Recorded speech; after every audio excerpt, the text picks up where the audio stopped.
Good evening. I'm Andrea Klein-Thomas. Security is tight in Washington, D.C. and at state capitals all over the country today.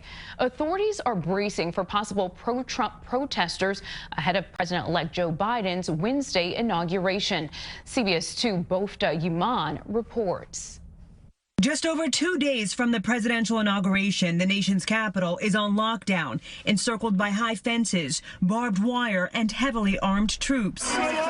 The New Yorker magazine published chilling, high-resolution video of the insurrection at the U.S. Capitol by supporters of President Trump over a week ago. Scott Pelley of CBS's 60 Minutes asked D.C. Mayor Muriel Bowser about the decision to give combat weapons to National Guard members providing inauguration security. Are you glad about that, or are you worried about it? It's a place in our history that I'm sad that we've come to. American troops should not have to be armed against their fellow Americans.